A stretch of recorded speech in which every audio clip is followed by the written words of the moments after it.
Hey, it's Fingers, your afternoon guy here at 102.3 WBAB, playing the best classic rock on the planet. So many great bands came out of the 80s and are still going strong today. One of those bands is Skid Row. And I have the pleasure to be sitting with Mr. David Snake Sabo, guitar man for Skid Row and founding member. Thank you, buddy. Welcome to BAB. It's always a pleasure to be here. You guys have I have a soft spot in my heart for you all here. You guys played a very big role in the very beginnings of the band back in 1989. So to be able to come back here, I mean, and you're still here, so that's I'm like mold. It's like, yeah, right. I get it. Trust me. I guess I am too.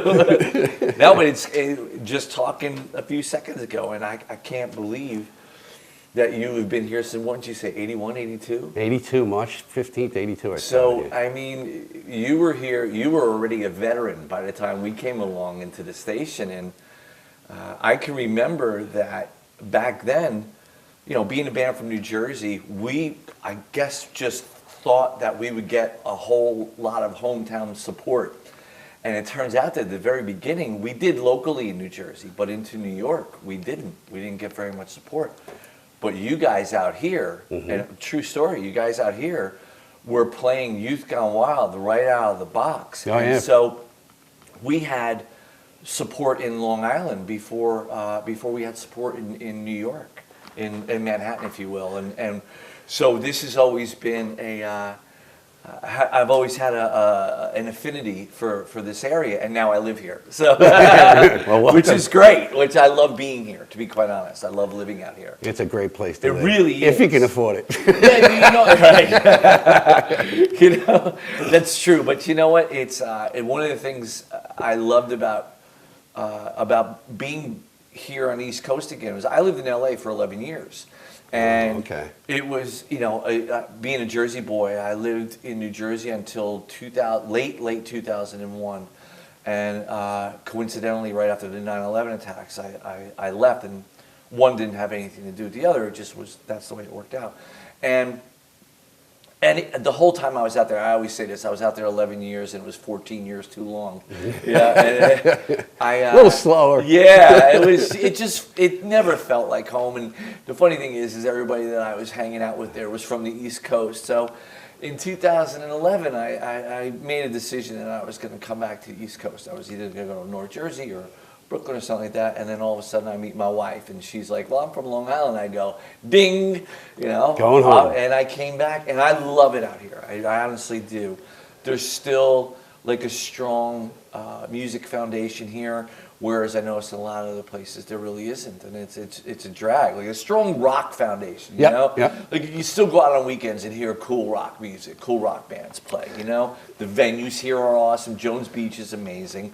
Revolution is cool. Mulcahy's, obviously the Paramount's a great venue. Oh yeah, nice crown jewel for the island. Yeah, so this has been, from the moment I got here in 2012, I felt at home, and people are so kind, man. And it's like, it's a small group of people, you know. You and I know the same, a lot of the same people. Oh yeah, there's a cohesive hard rock and rock and roll community circle on the island. People are still passionate about it, you know. I mean, obviously, you're here since '82, and you're passionate about it. You keep this scene alive through your shows and through your integration with the community and stuff like that. I think there's a lot to be said for that, because a lot of people have fallen off, you know, the rails with terrestrial radio and whatnot, and it still, to me, is so important.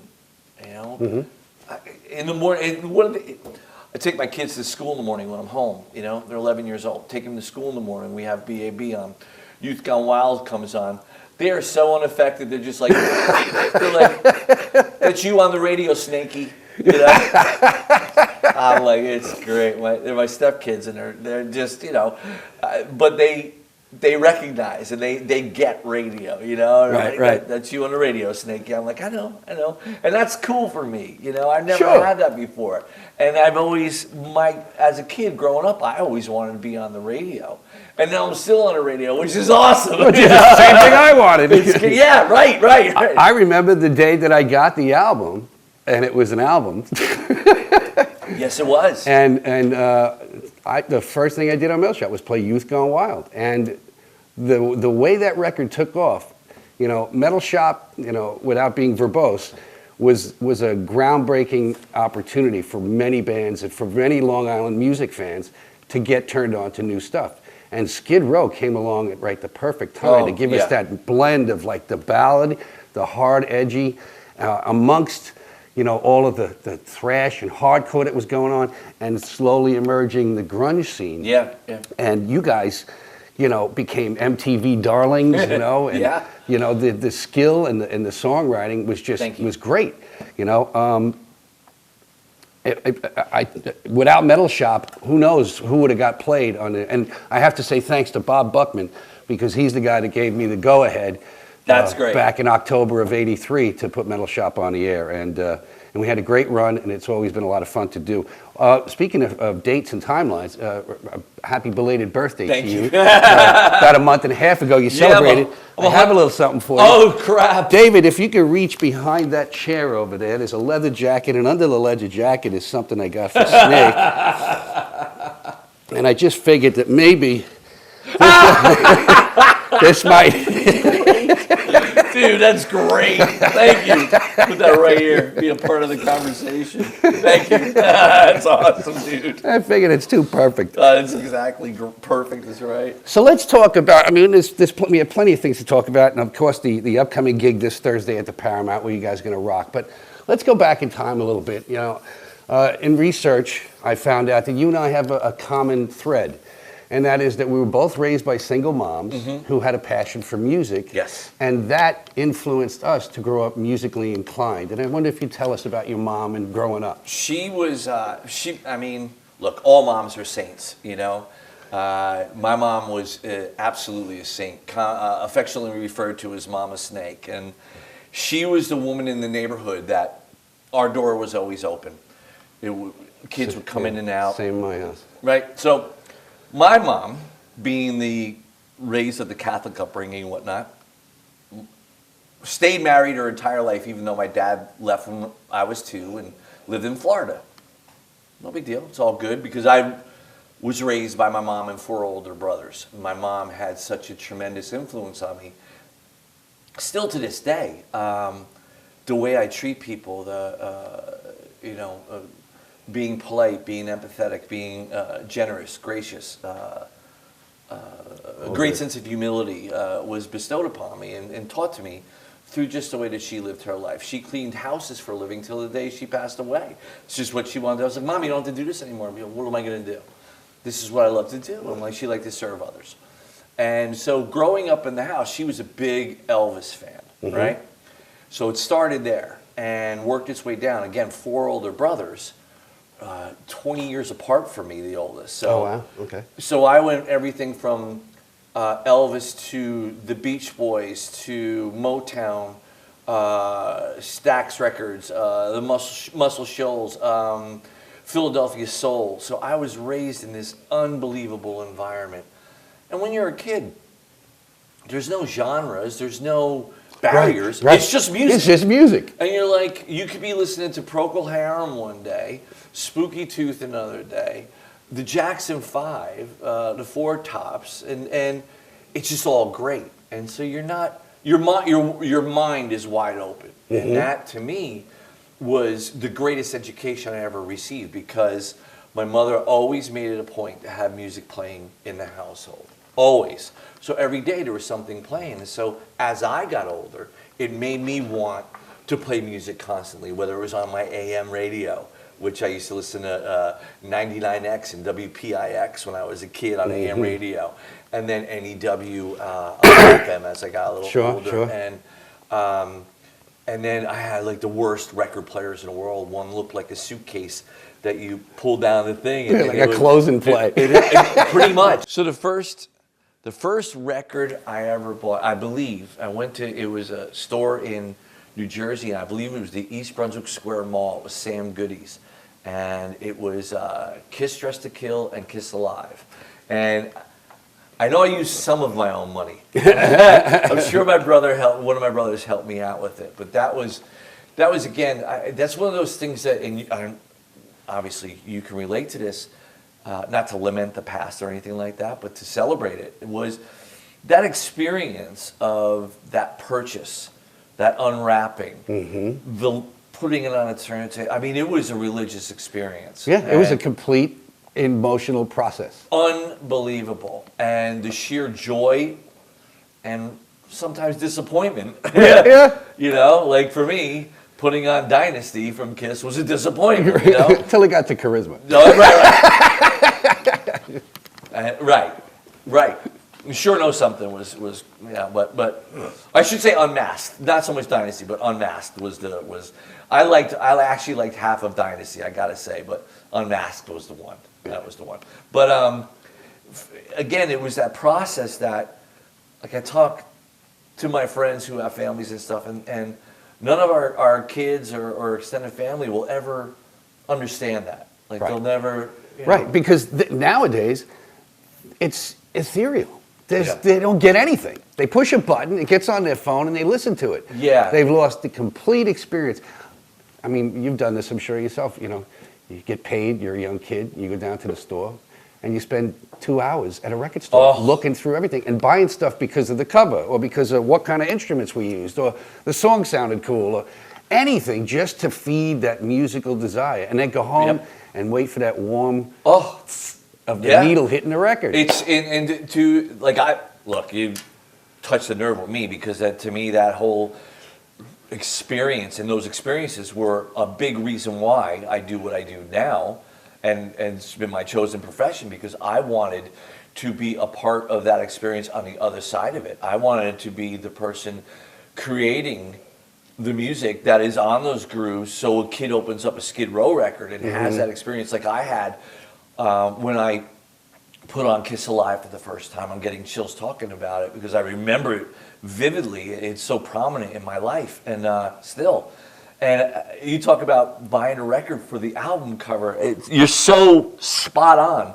I bought the first Iron Maiden album because of the album cover. It was in I don't know if you remember Rock and Roll Heaven, Route 18 Flea Market. That's where I discovered all the British, a new wave of British heavy metal stuff. And so Johnny Z, who obviously went on to form Megaforce Records and so on and so forth. Yeah. But that's where I discovered all that stuff. And I bought that album because I love that album cover. Also, Def Leppard, On Through the Night, their first record.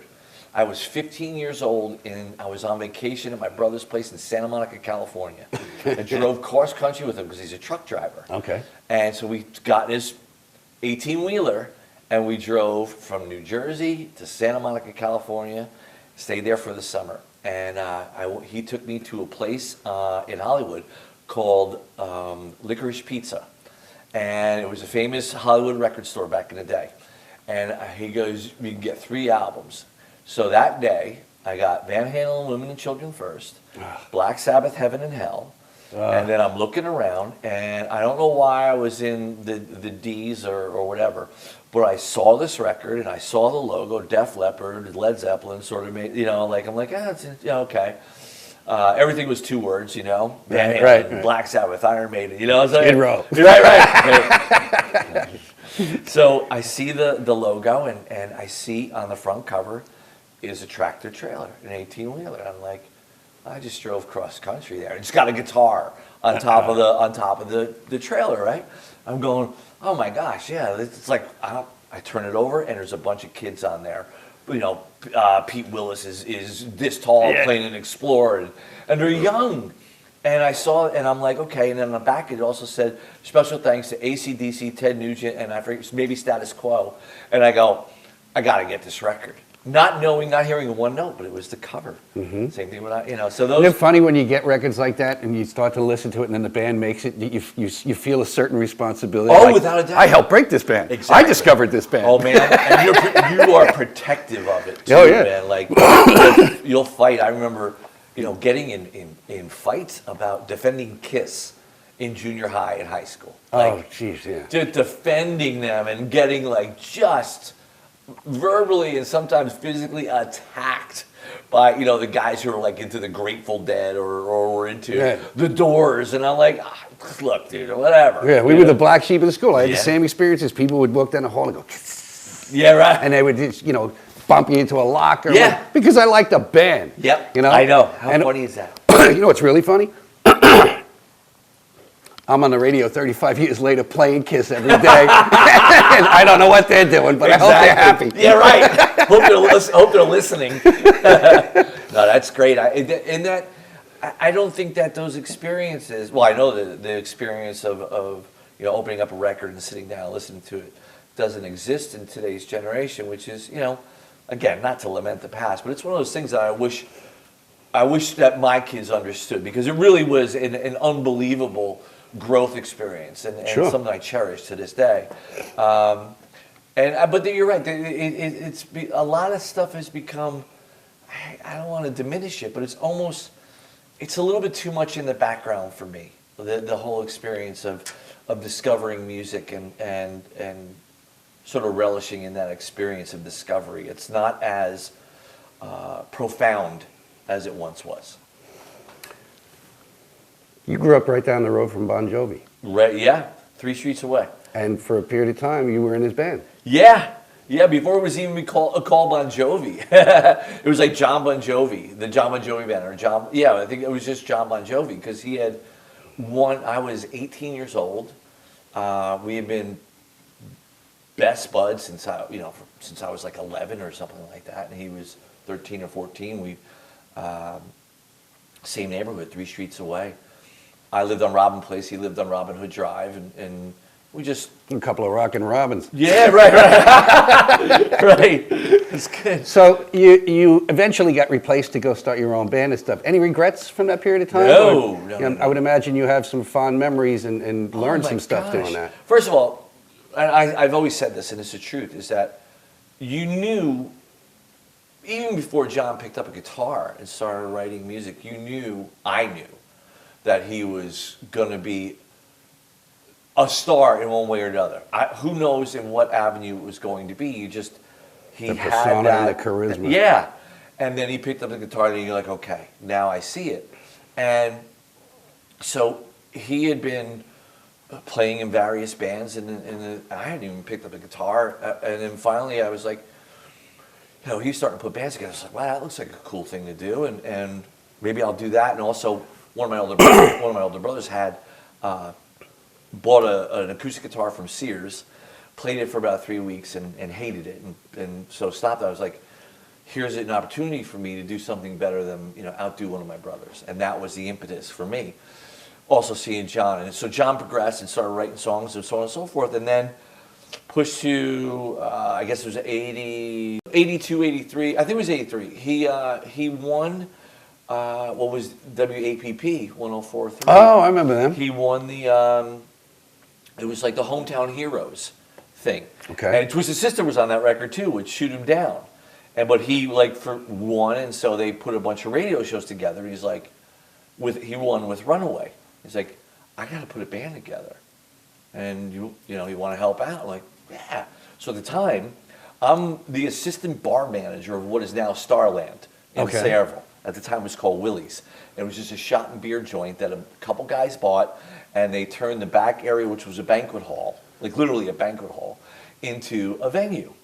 And so I played there in my cover band, opened up for Metallica, won their first East Coast run. When Wow. they had just fired Mustaine and got Kirk in the band, and they had just signed with Megaforce. And so I opened up for that with Anthrax, and so John had this band, and or we were putting together this band, and I was like, well, I don't like the assistant bar manager here. We can rehearse here. So we started rehearsing. He knew David Bryan from his previous band, Atlantic City Expressway. So they, great band. And I knew him from the clubs, and I was sneaking in the clubs underage, but we became friends, and I was like, I noticed bass player's got this really cool vibe to him and stuff. And then he knew Tico. And lo and behold, we had a band. And so went out and did a bunch of radio shows. There was never anything yep, you know, you're in the band and it was never like that. It was, to be quite honest with you, he needed his Jimmy Page. He needed his Joe Perry. I wasn't that guy. Richie obviously was. And Richie knew Al, and Richie was also playing in the front lounge on weekends of this club, Willie's, that is now Starland, in like a cover thing, but just, I was a fan. I mean, I was like, "This, you're amazing," you know. And when John said, "You know what, I'm gonna, work with Richie and stuff," I was like, "Boy, do I get it." And he also told me, he said something very profound to me, and at the time, I guess it clicked with me. He was like, "You're not meant to play in someone else's band. Like, you're meant to have your own thing. You're meant to do your own thing." And I didn't really think much about that, to be quite honest with you. But I'll tell you when it kicked in was, so they go on and start having great success, and yeah, you wish you were a part of it and on that stage. But by the same token, I think there was an inherent feeling inside me that I knew that someday it would happen.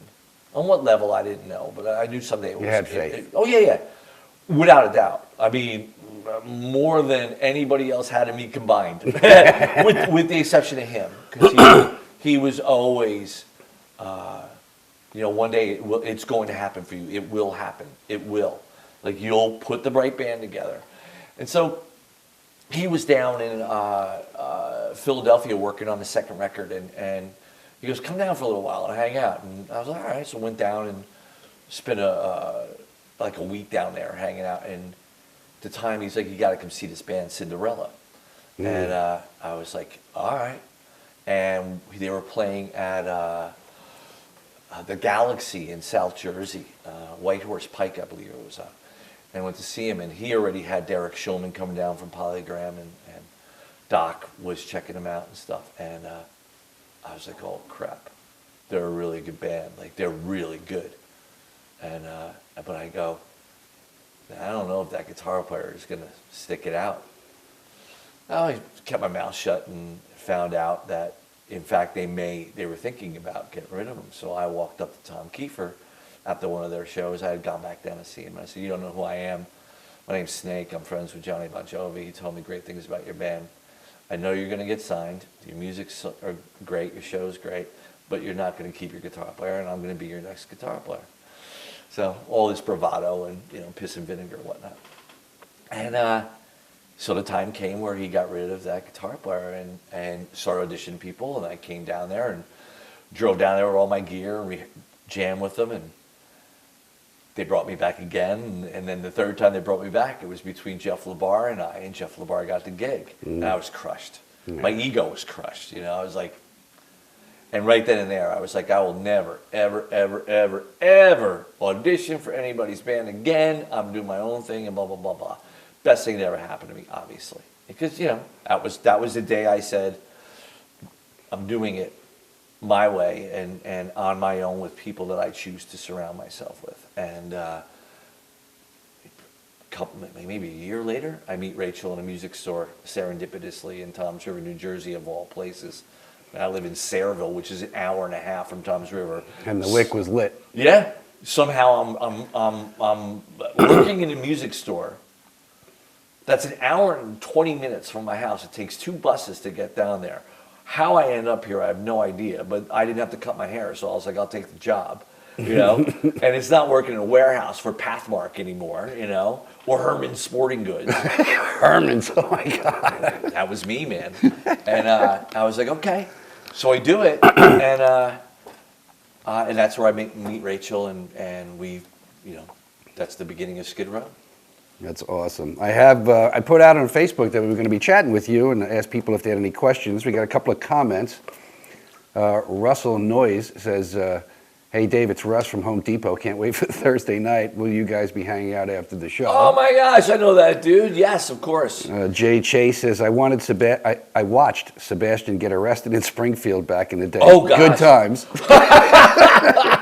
Yeah, maybe for him, not for us. And Victor Barros says, yeah, who does he like better, Motley or Rat? Motley. Motley it is? Oh yeah. Yeah. Probably because I'm still friends with some of the guys in Motley Crue, and they had an influence on me personally. Like I had their first record on Leather Records when it first came out, And that's how I discovered Doc McGee, of all people, was the back of that album cover, Management, Doc McGee and Doug Thaler. Did you seek him out? No, I'll tell you, well, I put it out there in the universe, but here's what happens. So, and again, it's the Bon Jovi connection is, John gets signed to Polygram, and which is now Universal, whatever, and he says, calls me up, and goes, I want you to come up and meet my manager. We're at, Mom and Dad's house. Just, again, walk up the street. Yeah. Again, 19, 20 years old or whatever. And 19. And it's Doc McGee. And so... Who manages Kiss. Yeah. Oh, I mean... And tons of artists. Managed Skid Row, Kiss, Motley Crue, Scorpions, Bon Jovi, James Brown, Diana Ross, the list Ted goes Nugent, on. his history and his legend is... And here you are sitting at a dinner table with him. Well, no, we're in the backyard. There's a pool back there, built-in pool, lounge chairs or whatever. There's Doc sitting on one of the chairs, and it's Doc, John, and myself. And John goes inside for a second. I go, here's my opportunity.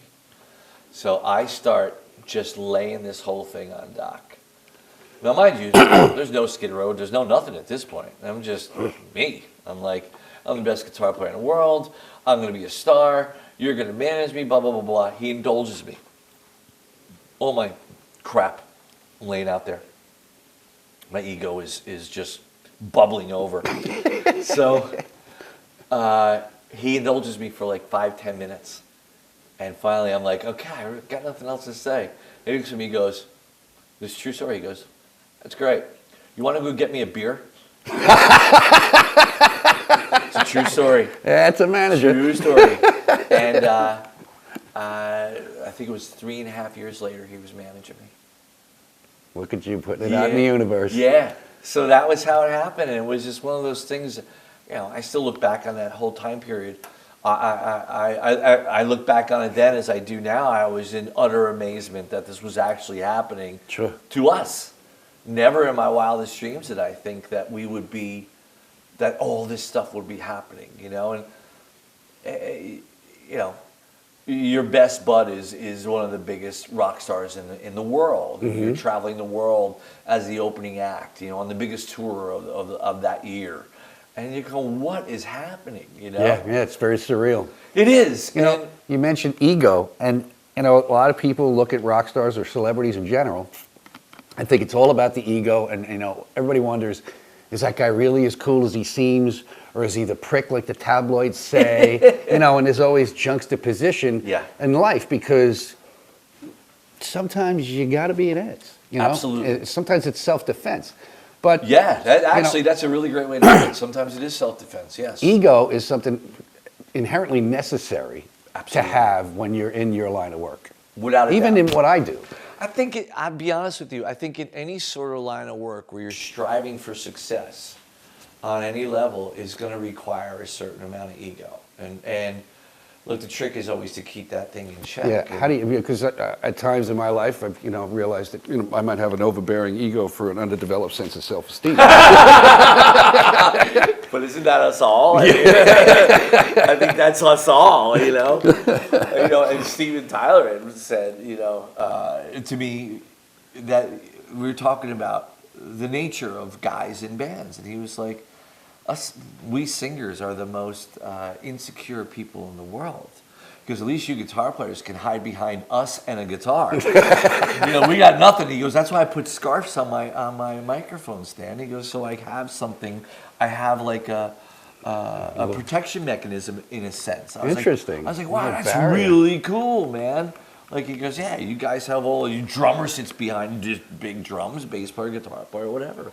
Musicians have things to sit behind. We're out there. Yeah. We're so insecure. I'm like, hey man, not for nothing, so am I. Well, egos have been the things of great success and been also the impetus to great failure. Well, I'll tell you what, this goes back to what you were talking about earlier about our similar upbringing. My mom instilled in me a great sense of humility, that nothing is owed you in life. Mm-hmm. Success is not a birthright just because you deem it to be. And anything that comes your way is a gift, good and bad, and treat it as such. And so when we had great success on top of the world and then fell down as happens in life. Man. Sure. You have your ebbs and flows and you have pinnacles and peaks and valleys. Right. And that it's just the way The life roller is. coaster of life. Yeah, man. And so it didn't demolish me because I was brought up a certain way that I was looked at everything as a gift. Oh, you're playing Giant Stadium. That's a gift, man. That's owed you. And, the record debuted at #1. That's a gift, 6 people are going to be at your show, and that's about it. It might not seem like a gift, but it is. Keeps you in check. Yeah, it'll also, ground you. Yeah. Give you some reflection that might be taking you back into reality. Look, I always looked at this as, I won the lottery, regardless of where, what my bank account might say. Look, to me, I'm the guy that's just happy to be here. Let me ask you something. Yeah. Everybody in the planet that loves Skid Row, especially that grew up with the band, especially in this time that is fleeting in our lives Yeah. and in our careers. I mean, Sure. Kiss might be the only band that could keep it going on after they're 6 feet under. Oh, yeah. But otherwise, somewhere are going to have to retire or die on stage. So poses the question of when bands go back to their original form and go out. Many people have always wondered and wanted and clamored for Sebastian and you guys to get back together. Sure. Certainly, a clash of egos has to come into play in there. Yeah. How do you, cope with the constant getting questioned about that and knowing that, there is an ego on the other side, there seems to be, an ego on this side, whatever humility falls into the middle ground, there never seems to be able to be working out the right deal or the right way to make it happen. So how do you cope with that constantly getting thrown at you? And B, do you ever think it can happen Well, or will happen? first thing is the people wanting it to happen is, I think that's awesome. It means they care. I'm flattered by that. I don't lament our past. I embrace it. A lot of people, when changes happen with their band, new singers, new players, whatever, they tend to pretend like the past never happened. I'm proud of what we've accomplished throughout the entire history of the group, from 1986 up until 2017. I'm proud of it all because I get to make music for a living. That's sure. an amazing gift. The 5 of us that were on those records, on the first record, Enslaved to the Grind and Subhuman Race, we created some great stuff, and I'm really proud of it. And we had some great times, and I'm not gonna lie, there was a lot of not a lot, but there was a good amount of misery attached to some of it too, and which led to us going our separate ways. But for a period of time, it was like this bright shining star that burned out, and that happens. And that's, Absolutely. I've always been of the mindset with Rachel as well. When we started the band, we were like, we will never let any one person determine our fate. Band member, manager, whomever. No one's going to determine our fate but us. We always said, if a band member wants to go do something else, go ahead, man. All the best to you. All the best. That's just the way. Everybody has a life and an opportunity. Yeah. So when it's been, I guess we officially were no longer in a band together. At some point between 96 and 98, it became official. I believe it was 98, and it's 20 years or whatever. 20. Yeah. And I think it's really, again, to go back to the fact that I think it's pretty cool that people still are asking if that will ever happen. It's a compliment. But by the same token, you never stay in the marriage for the kids. You're doing a disservice. Personally, just speaking for myself, there's been a couple of occasions where we talked about it, and there was talks going back and forth, and it just seemed that a lot of the same issues that led to us going our separate ways still existed. And look, I wish ill will upon anybody. I want everybody to be successful. Everyone's got families, and you know what? There's room out there for everybody in my book. Mm-hmm. I've never said anything ill towards Sebastian or Rob. I want them to have a good life. You know, we shared something together that no one could ever take away from us. That's right. And I'm really, really proud of it. And that's the beauty of music, because the music will live on Yeah. way beyond the chaos and the fights and Exactly. all that stuff, you know? Leave that for the book. Yeah, right. Speaking of Sebastian and singers and stuff, we're running out of time, so Yeah, I'm I'm cutting sorry. you. You have a new singer. Yes. So tell us about him and how he came to the band. Our singer ZP comes from this band Dragon Force, and Oh, love that band. you were saying, and it's weird. It's out of my wheelhouse, like that. That's power metal, a lot of dual guitar, produced by Joey DeMeo from Yeah, I Manowar. mean, great stuff from what I'm told. I wouldn't know it, and that's no disrespect to the band or him or anything like that. It just was never, I guess, on my radar. I've heard of them, and I know people used to talk about the guitar players, still do, obviously. But when we were in Europe about 3-4 years ago, ZP had a band after he left Dragon Force called IMI. They did a bunch of shows with us. We became friendly with Z. Really nice guy. Watched them perform, and we were like, hey man, he's a really good singer. Really good singer. And didn't really think much of it after that. And then all of a sudden it came to a point where, we were looking for a singer. And Rachel goes, let's just give ZP a call. I was like, I gotta be honest, I don't know how this will work. It's just such a different thing than what he does. Well, lo and behold, we had no idea, or I had no idea, that he was really well versed in our stuff and would warm up to it, and so we. You certainly had the range. Yeah, but he also had the right perspective. He's really respectful of the way it was recorded and how it was performed. And is it important in that element to when you go out and perform these years later that you play the songs the way they are on the record? I think you have to a certain degree. I mean, I don't want to diminish anybody's contributions to how it was recorded. I mean, you're going to have... the audience, essentially, I would imagine, and I have no statistics on this, but I would imagine that the majority of the audience is going there to relive their past and wants to hear it the way that they hear it in their head. Yeah, I mean, I think that... There's a couple of people that are like, why don't they switch it up a little? Yeah, right. Well, I mean, you take a little creative license with it, I think, once in a while. And but as far as... You don't want to take it somewhere where it's just completely unrecognizable. I don't think that's fair, to the audience, and it's not fair to the legacy of the music itself. So, I mean, we fool around with different arrangements and things like that sometimes, but for the most part, we stay pretty close to what it was, and I think that's important. And ZP especially, like I said, he knew our material like really well, like really, really well. Like it came in and we did, it wasn't like he came in and auditioned on 3 songs. He came in and auditioned on like 15. I was like, damn, dude, you know this stuff better than me. Yeah. And he had been doing it for a while. Like I said, he would warm up to it and stuff when he was out with Dragon Force and with IMI.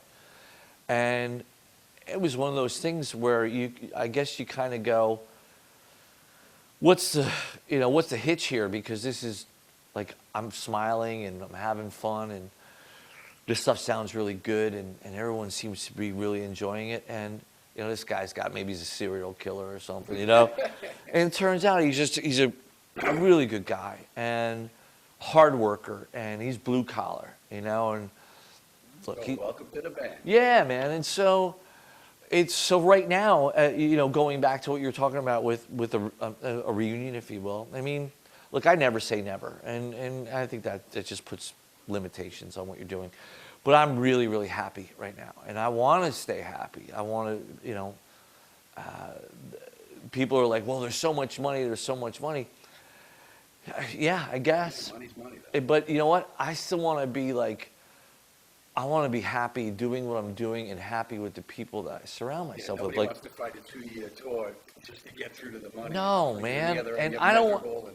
I don't want to be, and I want to be like. I want to be a good guy. I want to be a good dad. I want to be a good husband, a good person, and I don't want to come home miserable. I don't want to have my work affect me in such a negative way that I don't want to do it anymore. I love playing music, you know. I say this a million times because it's the truth. I'm still the kid in front of a mirror pretending I'm Ace Frehley, you know. It's the truth. And I'll sit there. I mean, I still will sit there in a dressing room in front of a mirror and put on Twisted Sister, What You Don't Know, live from Hammersmith, because that's one of my fondest memories growing up, is seeing Twisted Sister at the Fountain Casino when I was 16 years old at one of the SMF parties, and there's 2,000 people there, and I hear this do-do-do-do-do-do-do-do, bow, bow, bow, and I'm going, that's the greatest opening song in the history of the world. I still play that in front of a mirror in a dressing room before we go on stage to get my head or in this whole thing, because that, awesome. To me, that's why I do this, is that feeling that it's indescribable, you know. Well, you're gonna do it again at the Paramount. Yeah, first time ever, and what a great venue, man! Like, and the new singer, first time on first, Long Island. yep. To see him. Yeah, it should be a lot of fun. I mean, I've seen Testament there, and I saw Anthrax there. They were both great, man, and so I'm really happy to be playing that venue, and I'm so horrible with like geography and stuff. I had no idea that was right there, like 20 minutes away from me, you know. That's how stupid I am, you know. I'm like 5 minutes from Revolution. I have a hard time finding that place, you know. I'm the worst. That's because you used to have a handler. Yeah, right. Thank you so Thank much. you, buddy. What a pleasure. My regards to your beautiful wife. Thank you. And the rest of the guys in the band. Thanks. Have a great show. Thanks for checking us out. It's Fingers and Snake Sabo. This has been great. Been great. Thank you. You're welcome. That was awesome. Perfect. Thumbs up. And this. Perfect. Must be my scarf. It's getting cold out.